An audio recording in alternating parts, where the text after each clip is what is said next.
Hi, I'm Jane, and I've been in love with watches since I was just a little kid wearing this little tiny Minnie Mouse watch every day. I never took it off. I was probably supposed to at times, but I didn't. And years passed, and in 2017, Cartier released the Panthère again. And they hosted an event at Indochine, a restaurant near NYU in Manhattan. And I happened to be friends with someone who had interned there. And she brought me along, and that was the first time I had ever seen social media influencers in real life. They were all in the queue in front and behind us, and I was just wearing a raggedy burgundy t-shirt, and I looked terrible, but everyone was so stylish there. But what I remember the most was definitely the Panthère watch that they had on display. And there was definitely a gold one, a mixed metal, and I thought to myself, that is impossible to obtain. And that's only become more true as the prices have increased. The last time I checked, the new small-sized yellow Panthère watch is 27,000 United States dollars now. I cannot believe that. That terrifies me.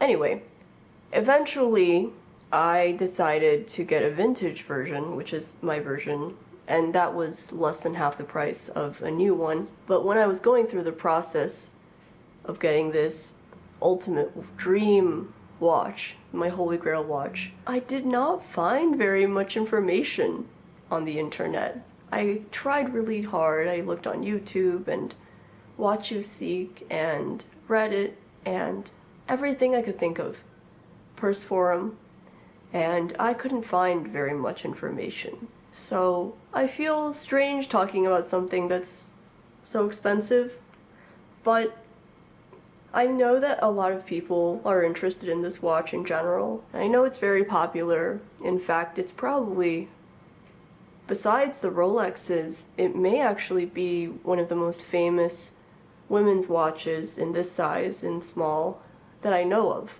I just love this so much. And I hope that it's the last expensive watch I ever get for the rest of my life. And because of all of that, I think it's important to talk about it and give you as much information that I possibly can and really, really go in depth, because buying something this expensive definitely requires a lot of consideration.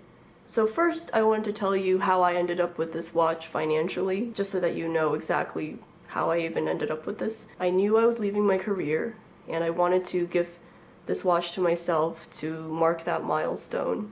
And so I used part of my last bonus on this, and the other part of my bonus I just put in the stock market. So that's how I ended up with this. After I got this, which is my holy grail ultimate watch, I actually felt really satisfied with my watch collection. I completely stopped looking for new watches, shopping for new watches for myself. I would still talk about watches day to day and think about watches, but I don't really think about them in the context of something being good for me. If I don't already own it, I think I only think about how watches look in general now, and I just haven't had the desire to buy more. When I was thinking about getting this though, it's worth mentioning that there are some other alternatives. It's an interesting price point because it's actually a lot less than an all gold Lady DateJust, and it's also quite a bit more than a vintage all gold Lady DateJust. In that sense, it's a bit in between, you could say, although getting a different condition may lower the price for any given watch.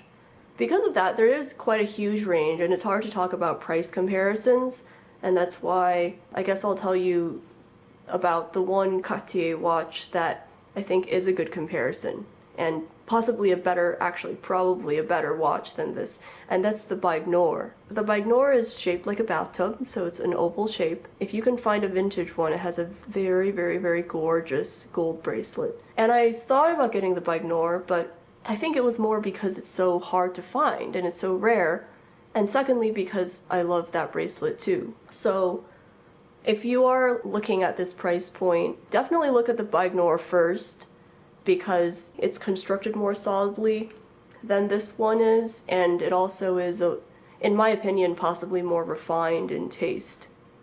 I got this one instead though, because this is just the one that I wanted and I had to stick with what I wanted. Then onto the Lady DateJust. The Lady DateJust is gorgeous, and when the DateJust is all one color, all rose gold or all yellow gold, it is incredibly striking and you can spot it really easily. And in fact, I would say that people do not know what I'm wearing when I go out in public when I'm wearing this one. If I wear my Rolex, which is steel and much less expensive than a Lady DateJust in yellow gold, people will actually notice it, because I believe that the public is more primed to looking for Rolexes in general than other watch brands, even something as famous as this. The interesting thing that I heard, it's just a rumor that I heard from a friend of mine who loves watches, is that apparently, allegedly, 7 out of 8 Rolexes you see in public are fake. If that bothers you at all, or if that bothers you a lot, then that may be indication to look for a different brand watch. If that doesn't bother you, I think it's really worth trying all of these options on in person. But there's a catch to that. And the thing is, the new Panthère looks very, very different from the vintage Panthère in real life. On paper, in descriptions, in text, they don't sound very different at all. I don't know enough about the micro adjustments that they made to this design to know exactly what is going on. I'd have to have both side by side to compare them with you, but in my personal experience, when I'm wearing a new one at the store just to try on, it feels clunkier to me, and it feels more like I can't pull it off. And that's for me personally. I have a very, very small wrist, so I need a more delicate looking watch, and the vintage styles seem to work for me a little bit better in that space, but that's just another thing to consider. The Rolex DateJust is also easier to wear. If you're wearing this one every single day, or Baignore, all the way down your arm, then when you move, the watch will inevitably shift a lot up and down your arm. And that can be a little distracting, and it can also be a little annoying if you're wearing a long coat and you just don't want things to move around that much, or maybe you are being very active that day or walking around a lot and you just don't really want to worry about something moving around. The Lady DateJust, for example, or any other Rolex watch will just sit at a normal part of your wrist and pretty much not move around unless you make your watch very loose. And that makes a huge difference. Even though this watch is incredibly comfortable, and sometimes I forget that it's there, the fact that it's going to move on your wrist could make it or break it for you. If you were looking for just one single watch, just one for the rest of your life, I would actually recommend that you look at something that sits on a normal part of your wrist, and maybe, if you're comparing this one, maybe a Lady DateJust, because it'll stay on your wrist the whole time and it's hard to get tired of such a traditional classic style.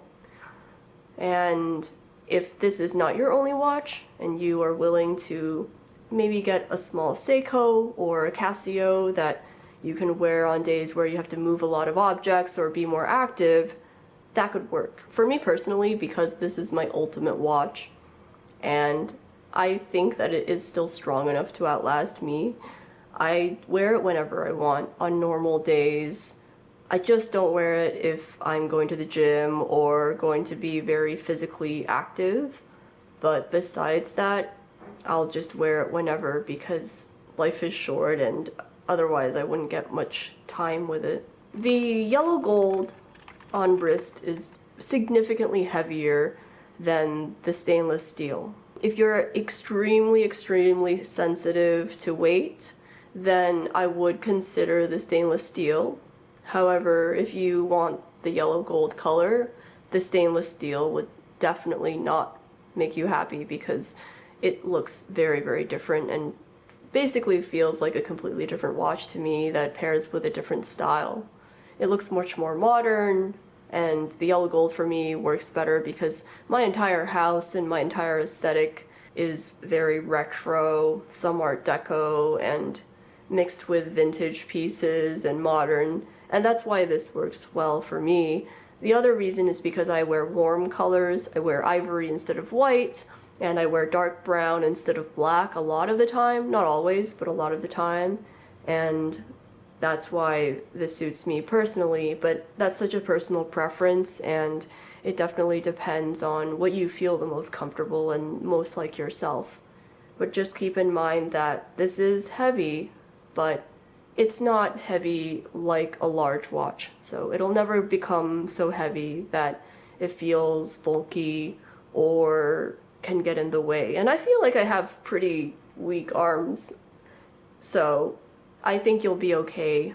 But if you have a much smaller wrist than mine, then, and for comparison, I wear a size 15 love bracelet. So if you have a smaller wrist than mine, then you could actually feel the weight a bit more. In which case, if you still want a yellow gold watch, I would highly recommend getting a yellow gold watch with a leather strap because that would be so much lighter. For example, you get a Seiko. I actually have a really great Seiko in my store right now, and it was imported from Japan, so that's an example, and that's significantly less expensive than this one. Another idea is that you could get a really, really, really small tank in yellow gold and wear that on a leather strap. So there are other options that look incredibly classic, but it could be something that you just try on at the store, and that can help a lot too.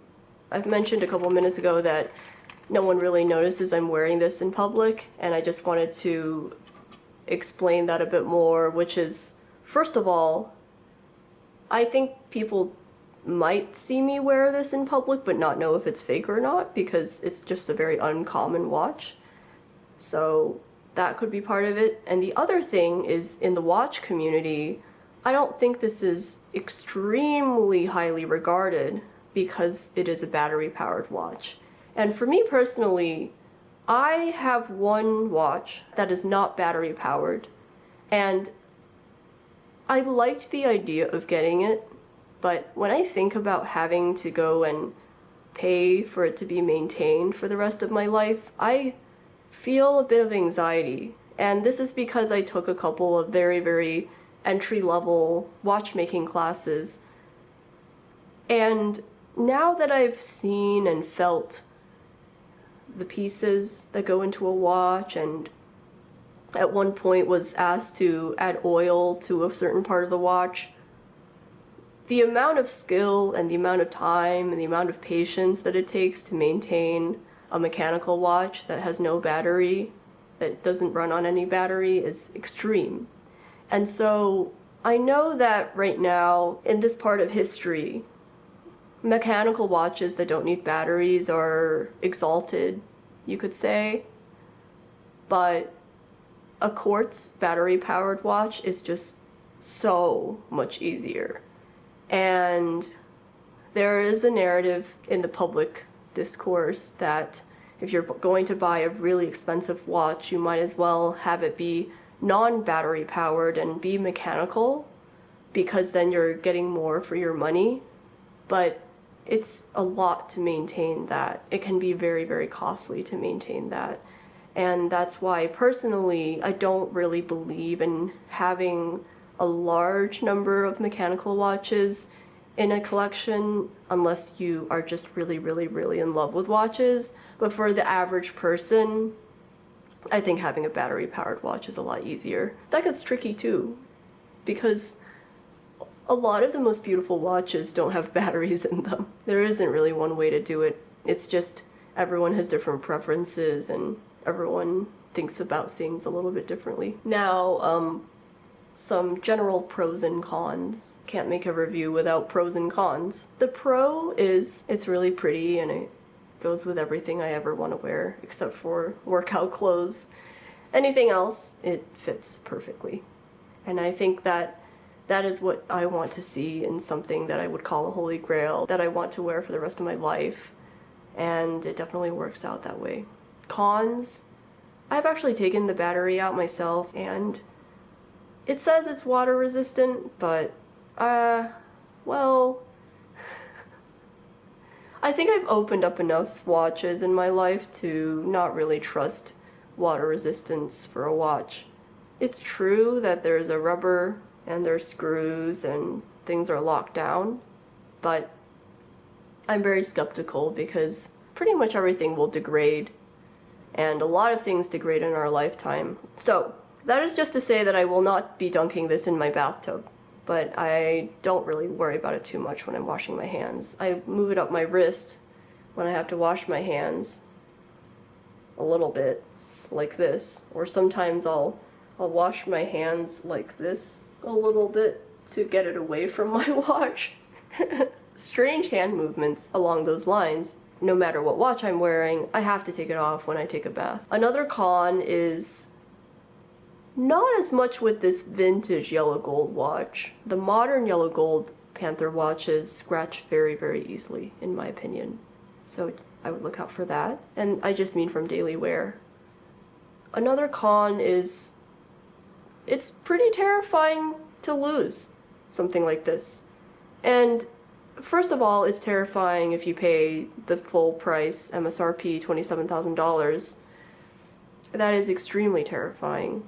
And that's one. But if you can afford something that's that expensive, you could probably afford to buy it a second time. So that's not actually, to me personally, the most terrifying. The most terrifying event for me personally with regards to this watch is if I were to lose this one. And the reason I say that is going into how I found it. I found this on chrono24.com, which is a reputable marketplace for watches all around the world. And there are a lot of very famous dealers, watch dealers, who post their watches on there. My favorite one is a Gucci store from Japan, although I didn't get this there. But I got this from Watches of Knightsbridge, which is a London auction house. I find that they have a good selection, a good price. I wanted a yellow gold Panthère in the size small, and I wanted it to come with all of the original links. I didn't care about boxes or papers because that just takes up space and I have no interest in selling this. I reached out to multiple dealers asking about their postings and asking how many removable links came with the watches, and it was really, really hard. And I also wanted one in amazing condition at a good price. So I took weeks and finally found this one, and I just think that as time passes and things are degraded or people end up getting something for their family and don't want to sell something important, I just think over time, naturally, the supply of watches like these will go down and it will become more and more difficult to find something like this. So I think it would be a big headache to have to replace this. And the sad thing is sometimes I'm so paranoid that I will wear this with me because I don't know if someone's going to break in and steal my things one day. That's not good. But usually I don't think about it. Usually I just either am not thinking about this watch at all in my normal day, or I just wear it. I also don't wear this to dangerous places or more dangerous neighborhoods at all. Sometimes I just won't wear a watch at all. And I don't know if that's because of the news. Because when you look at federal crime statistics for New York, for example, where I am, crime has really gone down over the decades overall. But because of the news and news reporting bias, crime seems like it's happening constantly when it's not. So I think it might be actually because of the internet that I feel fear, but overall I probably shouldn't be as afraid. But I wanted to mention that because I've never really wanted to be that worried about a physical object, but It takes up some brain space. It doesn't affect me in a significant way, and I'd much rather have this than not, but it takes some brain space to just know that you have a valuable thing in your house. And when you spend all this time trying to find the perfect vintage piece, sometimes it's like, oh my god, if I lose that, I'm never getting it back. But I guess that's the funny thing about objects too. They're just objects. Now, mine doesn't scratch very easily. I've worn it a lot, and I've had a modern Panthère before, and there's a huge difference with this vintage one. I see extremely small scratches, but they're almost non-existent when I look at it from my wrist. I have to look really closely. But that's just my personal experience. I don't know if I just got a weird one. But when I had a steel and yellow gold Panthère directly from the Fifth Avenue boutique not long ago that I ended up selling, that one scratched quite a lot. And it was more obvious because it was next to the steel, but even without the steel, it was definitely behaving in a different way from this one. For maintenance, I don't do anything special. There's a really good Cartier jewelry cleaner when you're shopping there in general that sometimes they give out, but it's just liquid, so that's not very helpful for the face of the watch. But there are times when I will protect the face of the watch and I'll spray the links with that because the cleaning solution is very good. But I don't really do very much. The only other thing is I have my own watch tool, so I'm able to adjust the bracelet, and I'm also able to change the battery on my own. Just a note that they're very small screws that are easy to lose, so I recommend having very high quality screws when you're opening it up, and really good pliers and just a lot of patience and slow movement. A note on how it looks in real life versus on video.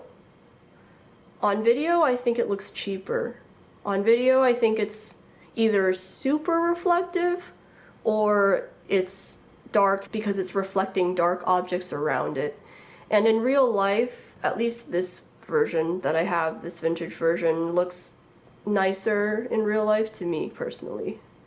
In a video or in a photo, I think it can look like a little fake. The lighting is very tricky with this one.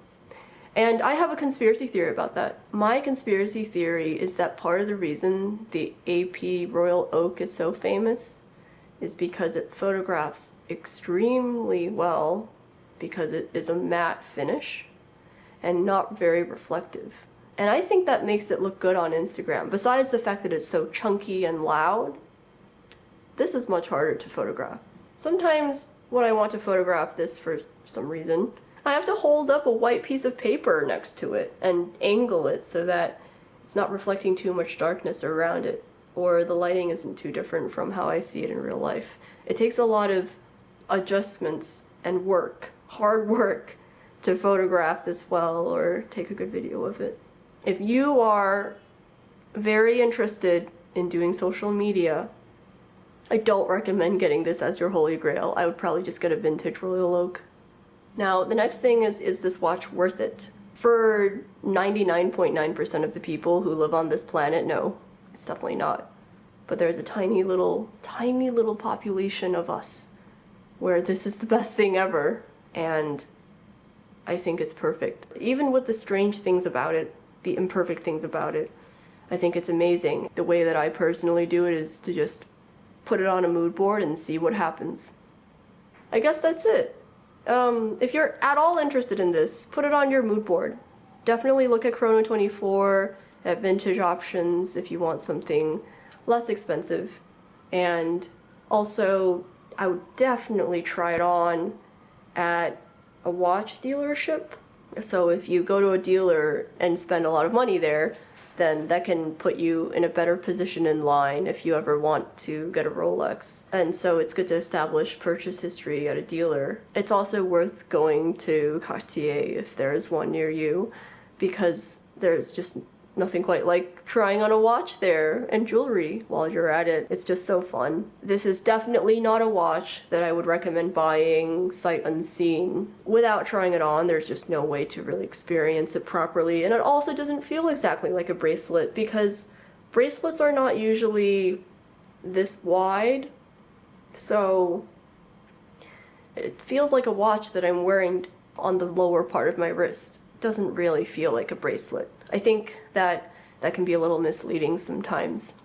And that is everything I could possibly remember to tell you, and I've not had issues with it keeping time, but it's just a battery-powered quartz movement, so how can it be that inaccurate? Anyway, that is everything I could think of to tell you. I'm sure there's more. Please let me know if you have any questions, or comment if you've had a different experience, and please let me know what you thought of this watch. It's okay if you don't like it, obviously, but I will be wearing it for the rest of my life. At least I plan to, and I hope that I can give it to someone really special when I'm really old. And that's it. I will talk to you soon. Let me know if there's anything in particular you want me to talk about, and also if we have enough questions, I will do a dating and relationships Q&A too, just in time for Valentine's Day. But if we don't have enough questions, then I will either find my own questions or we'll just do something else. I hope you have the best time watch shopping. If you're watch shopping, I'm very curious what kind of watches you're looking for. I have a few watch videos that I've done in the past.